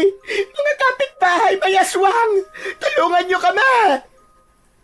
Sunod-sunod ang ginawa niyang pagpalo kay Mang Archie habang pinagmumura ito. Nagsilabasan ang mga tao, dala-dala ang kanilang mga sandata, palakol 2x2 at kahit mga matatalas na itak. Hindi agad nakakilos si Mang Archie dahil sa bilis ng pangyayari. Napilitan siyang bitiwan si Benjo na bumagsak sa lupa. Nang makita ng mga tao, sabay nilang pinagtulungang paluin si Mang Archie. May isa pang biglang sumaksak sa kanyang likod. Pero laking gulat ng lahat nang hindi man lang ito tinablan. Tama na! Ano ba, tigilan nyo na yan! Tama na! Mali kayo ng hinala! Hindi siya ang kalaban natin! Hindi siya ang aswang! Ano ka mo? Ano bang pinagsasasabi mo, Benjo? Na itotoong sinasabi ko. Si Mang Archie, isa siyang antingero, isang manunugis. Isa siyang tunay na manunugis ng mga aswang, Nay. Kakampi natin siya, hindi kaaway. Nanlaki ang mga mata ni Aling Marta sa sinabi ng kanyang anak. Hindi siya makapaniwala sa mga narinig. Samantalang ang mga tao ay nagkatinginan, naguguluhan kung paniniwalaan ba nila ang binata o ipagpapatuloy ang kanilang galit. Pero baka naman ikaw ang nagkakamali, anak. Nakita ko bitbit ka niya at walang kahirap-hirap. Tapos, hindi, Nay. Mali kayo. Maling-mali. Maniwala kayo sa akin, Nay. Ako ang nakakita. Totoong may aswang. Pero hindi si Mang Archie.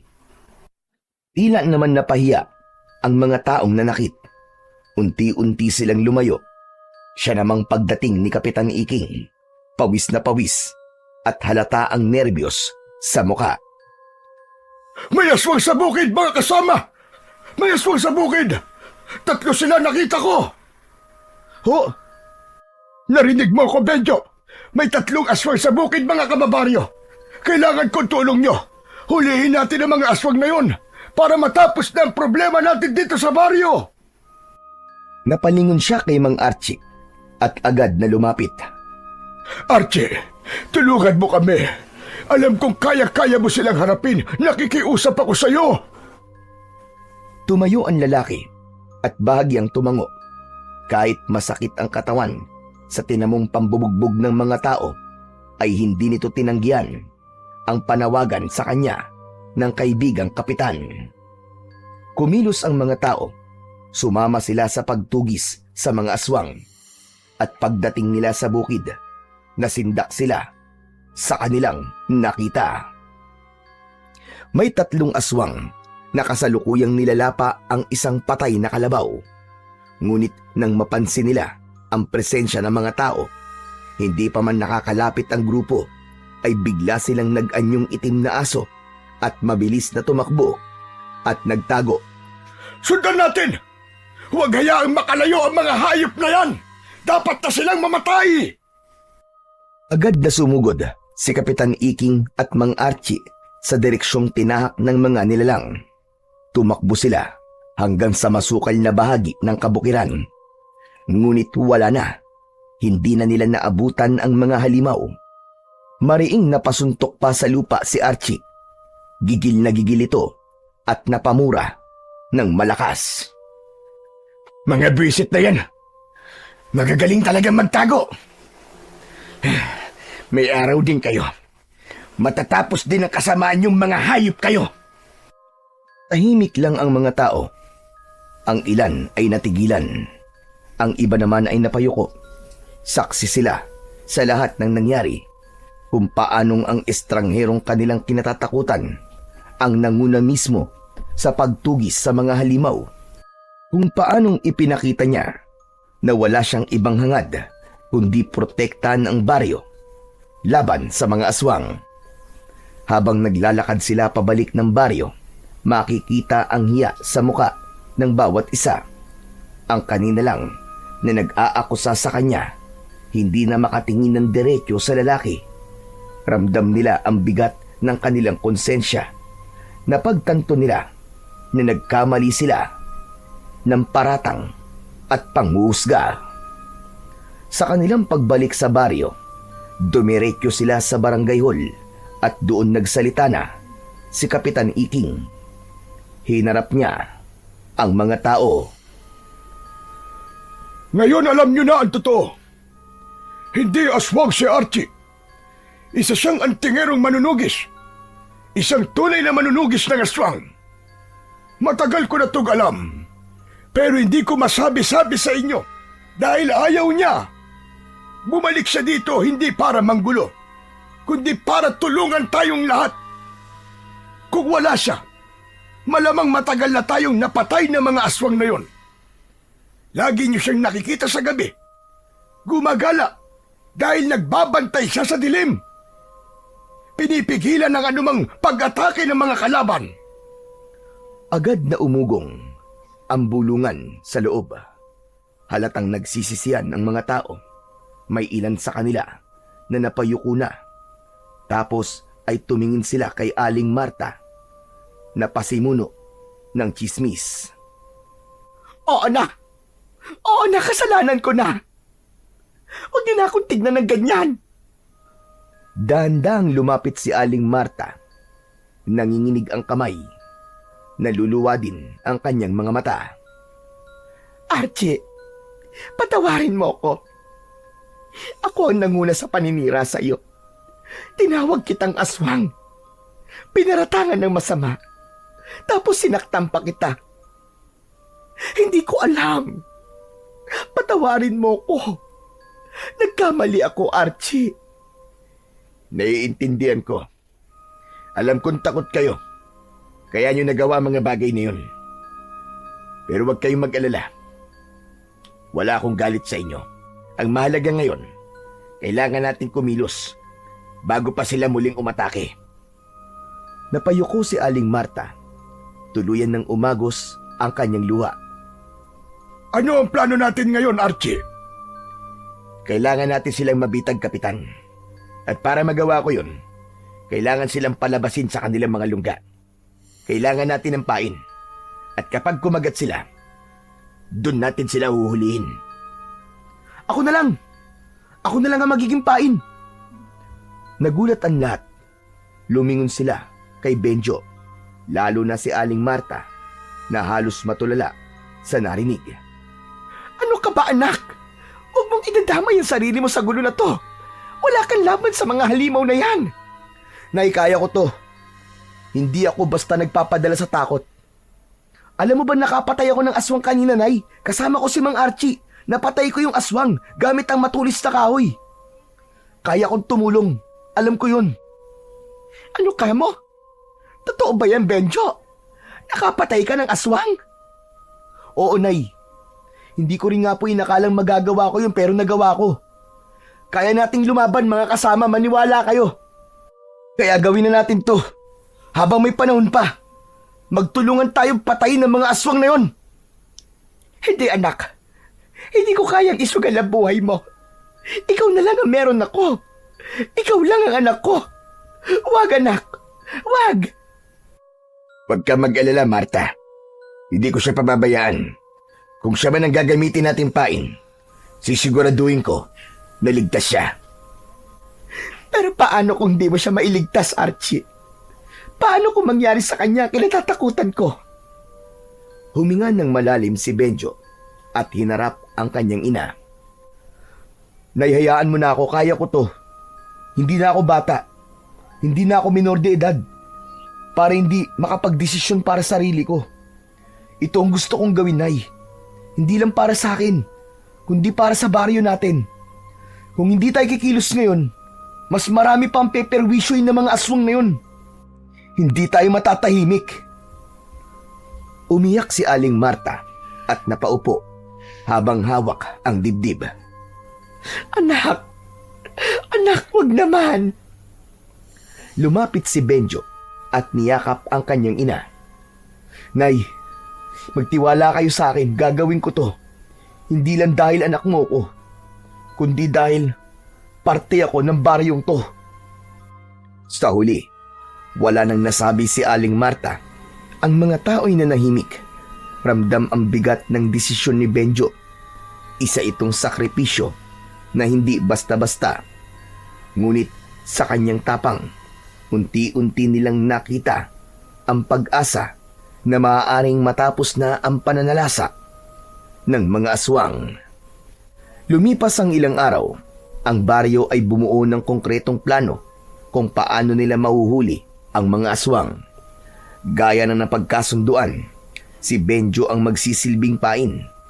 Bagamat mabigat para sa kanyang ina ito, yun lang ang nakikita nilang paraan para mapilitang lumabas ang mga halimaw mula sa kanilang pinagtataguan. Dumating ang pinakahinihintay nilang gabi. Si Kapitan Iking ay may dalang itak. Ang mga kasama nilang mga kababaryo ay may dalang mga sibat, buntot pagi, itak at iba pang mga sandata. Ang ilan ay may dalang krus, asin, bawang na nakasabit sa leeg. Hawak naman ni Archie ang kanyang sagradong punyal at nakasabit pa rin sa kanyang leeg ang kanyang medalyon. Tumungo na sila sa gubat. Si Benjo ang pumuesto sa gitna ng mga nagtataasang puno at ang iba nagtago sa likod ng matataas na damo. Kinakabahan si Benjo. Ramdam niya ang mabilis na tibok ng kanyang puso, pero pinipilit niyang maging matatag. Sa isip niya, hindi na siya pwedeng umatras. Inihanda na lamang niya ang kanyang sarili. Tahimik ang paligid nung una, ngunit makalipas ang ilang minuto, nagsimula ng mag-iba ang simoy ng hangin. May kakaibang amoy, mapanghi, mabaho, at parabang amoy ng nabubulok na karne.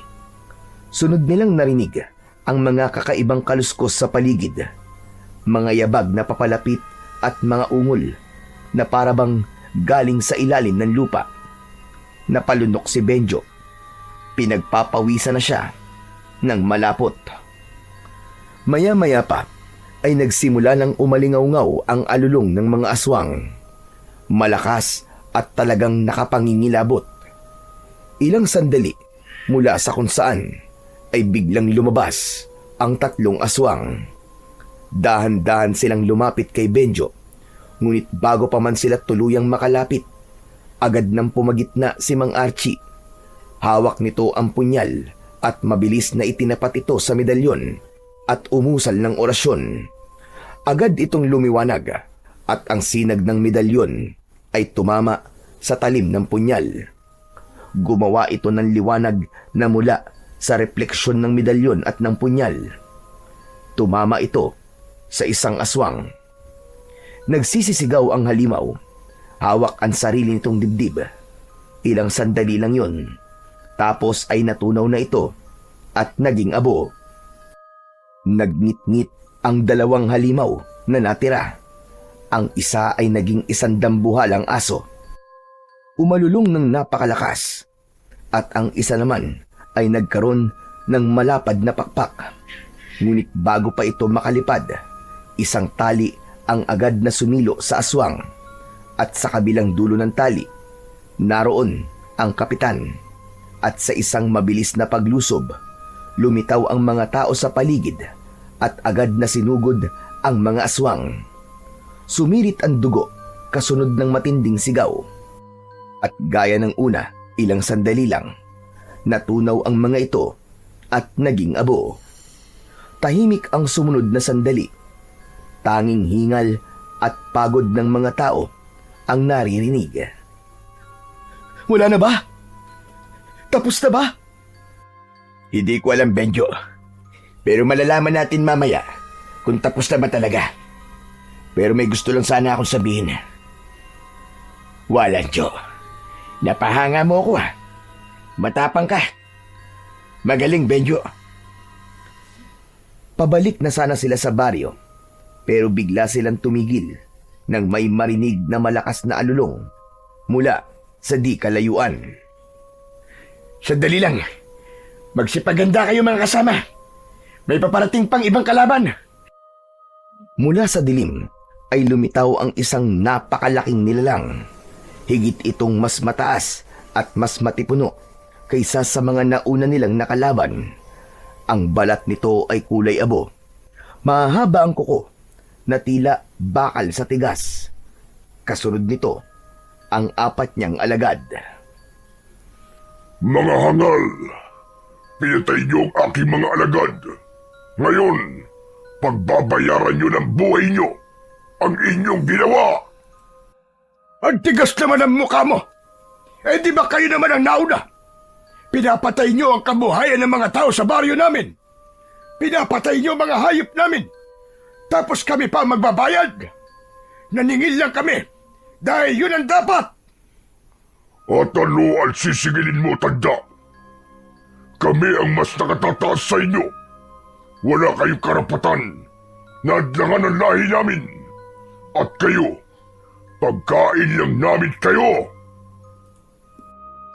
Tama ng kayabangan mong hayop ka.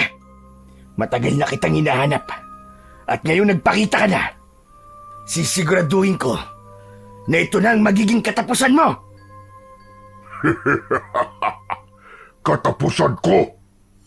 Hangal, hindi porket may medalyon ka, ay magyayabang ka na sa harapan ko. Hindi mo alam ang tunay kong lakas at kapangyarihan. Tumigil ka! Hindi kami natatakot sa inyo! Lahat ng ginawa niyo sa baryo namin, pagbabayaran niyo! Pinatay niyo ang baboy namin! Kailangan niyo magbayad! Matapang ka, bata ka. Pwes, kung kamatayan ang hiling nyo, ibibigay ko sa inyo ang inyong kahilingan. Napaatras ng konti ang mga tao dahil sa banta ng pinuno ng mga aswang. Ngunit pumagitna na sa kanila ang kanilang kapitan. Mga kababaryo, huwag kayong matakot. Huwag kayong panghinaan ng loob. Tandaan nyo, nasa panig natin ang kabutihan. At ang kabutihan kailanman hindi nagagapi ng anumang uri ng kasamaan. Hangal, ang dami mo sinasabi. Muling umalingaw-ngaw ang malakas na alulong ng pinuno ng mga aswang at kasabay noon ay sumugod ang kanyang mga alagad. Agad na kumilos ang mga tao. Bawat isa'y hawak ang sandata nila. Sabay-sabay na sumigaw para palakasin ang loob ng bawat isa. Sumugod ang isang asong aswang kay Benjo. Mabilis na pinulot ni Benjo ang kanyang sibat at sinalubong ang halimaw. Mabilis na naisaksak niya ito sa tagiliran ng aswang. Si Kapitan Iking naman ay nakorner ang isang aswang at gigil na pinagtatataga ito hanggang sa mamatay. At ang may pakpak na aswang naman ay lumipad sa itaas at sinugod si Mang Archie. Ngunit bago pa siya nito masaktan, biglang umilaw ang medalyon at nabulag nito ang mata ng kalaban. Dahilan para ito ay magpaikot-ikot sa itaas hanggang sa tuluyang bumagsak. Nangisay bago tuluyang natunaw.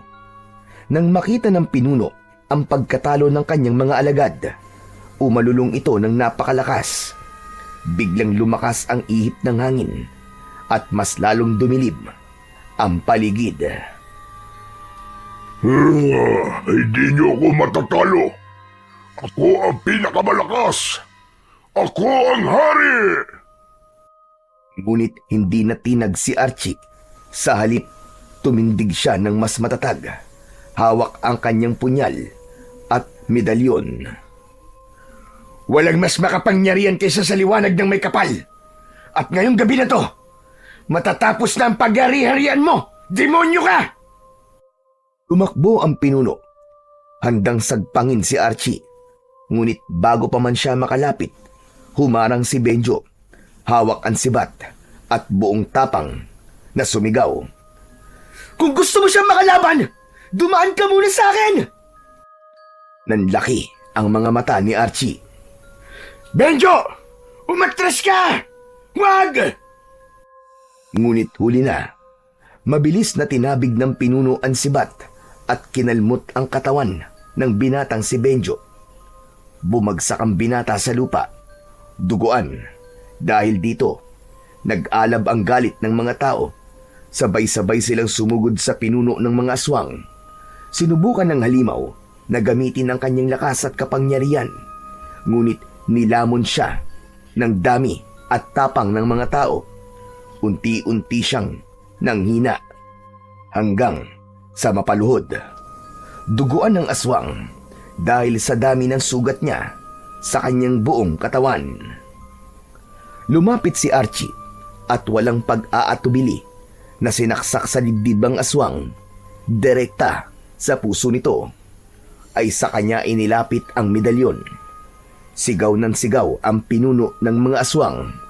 Ngunit pagkaraan ng ilang sandali, hindi na niya nakayanan. Namatay ito at natunaw. Kumalat ang alikabok nito sa lupa. Napuno ng katahimikan ang paligid. Hingal na hingal ang lahat, pawisan at may ilan din na sugatan. Ang iba ay tumakbo palapit kay Benjo na nakahandusay at nangihina na ito. Kapit lang, Benjo! Kapit lang! Kaya mo yan! Huwag ka matutulog! Lumaban ka, iyo! Mga kasama, pasensya na. Naging pabigat ako. Huwag mo sabihin yan, iyo. Ikaw ang dahilan kung bakit nagkaroon ng lakas ng loob ang marami para lumaban. Kaya napatay ang pinuno ng mga aswang. Pero masakit po ang kirot, saka mainit ang mga sugat. Kakayanin ko po ba talaga to? Kaya mo, Benjo. Kaya mo yan. Malakas ka. Huwag kang bibitiw. Lumuhod si Mang Archie. Inilapit ang kanyang medalyon sa sugat ni Benjo. Kumislap ito at dahan-dahang lumabas ang itim na dugo mula sa sugat. Wala nang kamandag ng aswang. Ayos ka na. Magpalakas ka na lang at magpagaling ng iyong sugat. Salamat po, Mang Archie. Tumayo si Mang Archie at tinignan ang mga tao. Wala na sila. Wala na ang mga aswang. Tapos na ang bangungot. Malaya na kayo. Malaya na muli ang baryo nyo. Nagunahan ang mga tao sa pagpalakpak. Ang iba'y napaluha habang niyayakap ang kanilang mga mahal sa buhay. Tagumpay tayo, mga kasama. Hindi nila kayang talunin ang pagkakaisa natin. Ligtas na muli ang ating baryo. Sabay-sabay namang umalingaw-ngaw ang sigaw ng mga tao. Puno ng tuwa at pag-asa. Ilang sandali pa ang lumipas. Tinulungan na nila ang mga sugatan at umuwi na sila sa baryo. Tahimik ang lahat sa kanilang paglalakad. Pagdating nila sa baryo, kagad na sinalubong sila ng kanilang mga kababaryo na naiwan at ang kanilang mga mahal sa buhay. Nagyakapan ang mga magkakapamilya at halos lahat ay lumapit kay Archie at nagpasalamat. Ngunit sa kabila ng kasiyahan, biglang nagsalita ang lalaki. Bukas, pagsikat ng araw, aalis na ako. Tapos na ang laban ko dito. Nagulat ang lahat sa kanyang sinabi. Mabilis ang naging tugon ng ilan. Pero bakit naman? Kailangan ba talaga? Agad-agad ay umalis ka. Kaya nga naman, pwede ka namang dito na tumira sa baryo namin, Archie. Tama si Nanay, Mang Archie. Dito ka na lang tumira. Sandaling natahimik si Mang Archie. Pinagmasdan niya ang muka ng bawat isa. Napangiti siya at sa unang pagkakataon ay ramdam niya ang tunay na pagtanggap mula sa mga tao. Hindi na sila nagdududa. Hindi na siya pinag-iisipan ng masama. Hindi na panganib ang tingin sa kanya. Sa halip, ang mga mata nila ay puno ng pasasalamat at pagtitiwala. Salamat. Salamat sa inyong lahat, mga kasama. Pero hindi pa dito nagtatapos ang laban ko. Hanggat may aswang na gumagala, hanggat may mga taong nalalagay sa panganib, kailangan ko magpatuloy. Hindi ako maaaring manatili sa isang lugar lamang. Tahimik ang lahat. Mabigat ang kanilang dibdib sa naging desisyon ng lalaki. Pero tinanggap nila yon. Masumanga sila sa angking dedikasyon nito sa kanyang mga gawain. Ang dating estranghero na kanilang kinatatakutan at gustong itaboy. Ngayon sa mga mata nila, isa na itong bayani at tunay na tagapagtanggol. Lumapit si Archie at niyakap ng maigpit si Kapitan Iking. Kapitan Iking, maraming salamat po sa lahat. Sana, ipagpatuloy mo ang maganda mong pamumuno sa baryo na to. Gabayan mo silang lahat. Oo, Archie. Gagawin ko yun. Maraming salamat din sa lahat ng tulong mo. Hindi ka namin makakalimutan. Pagkatapos, nilapitan niya si Benjo. Inabot niya rito ang isang maliit na agimat na nakatali sa pulang sinulid. Teka, ano po ito, Mang Archie? Ang bagay na yan ay isang agimat, Benjo. Sa'yo na yan, dahil napahanga mo ko sa angkin mong katapangan. Ito ang tanda ng paghanga at tiwala ko sa'yo. Magagamit mo ang bagay na to sa pagtatanggol mo dito sa baryo nyo. Hindi ko alam kung magkikita pa tayo ulit. Pero sana nga, muli ko kayong makasama. Kayong lahat. Napangiti ang binata habang hawak ang agimat na ibinigay sa kanya ni Mang Archie. Itinapat niya yon sa kanyang dibdib. Salamat po. Promise, hindi ko ay bibiguin, Mang Archie. Gagamitin ko po to para protektahan silang lahat. Magaling. Maging matatag kayo. Ang lakas nyo ay nasa pagkakaisa. Huwag kayong matakot. At tigit sa lahat, alalahanin nyo. Hindi lahat ng nilalang na mukhang kaaway ay kaaway nga. Sana matuto na kayo na huwag agad manguhusga ng iba. Nangako ang mga tao na susundin nila ang lahat ng habilin ni Mang Archie.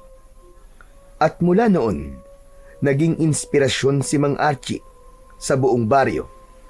Madalas ikwento ng matatanda sa mga bata ang kanyang ginawa, kung paano niya hinarap ang panganib na walang pag-aalinlangan at kung paano niya itinuro sa kanila na ang tunay na lakas nila ay ang kanilang pagkakaisa.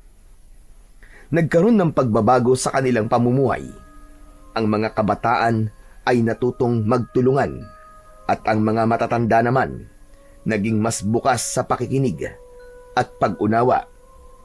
Hindi na sila mabilis na mangusga ng kapwa.